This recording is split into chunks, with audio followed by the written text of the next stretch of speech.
This is Chat the Great. Exactly what I wanted to ask you, because I was watching the interview you did with Johnny Marr. It's really cool interview you did like 2 years ago.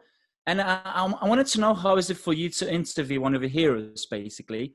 Someone that you admire so much. Because to be honest, now I feel really like I'm kind of shivering and I'm really nervous. So I just wanted to ask you, how does it feel for you? How is it? Yeah, well, very, very similar. I mean, luckily that time I talked to Johnny. I'd met him a few times before that already.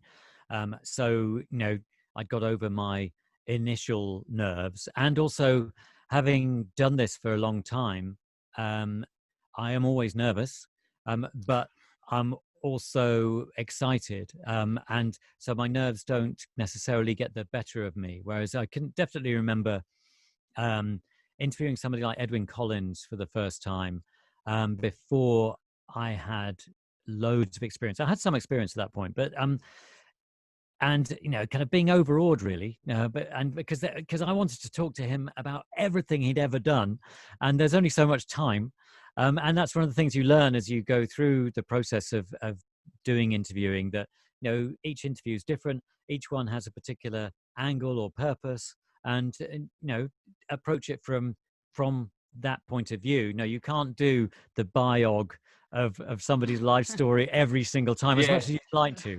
But no, so I mean, the great thing about Johnny, and it really came through with that interview, because it was being filmed and it was in front of an audience, is he's such a great showman and a great communicator. And the great thing about that night was that we had this audience on top of the roof terrace at Global, which is the company that own Radio X and Capital Radio and all that kind of stuff.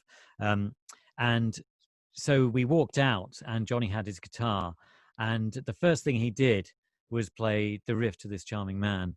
And immediately we were all in his hands, because basically, you go along to those kind of things and you hope that he'll do something like that. And he did. He knew the score, and he did that immediately.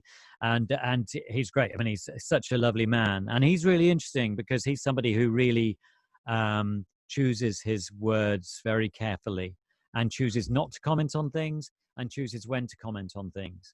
And I think he's a great example to people, and he just makes really simple statements, and kind of refers to other people's statements in a way, in a slightly oblique way, but you get what he means.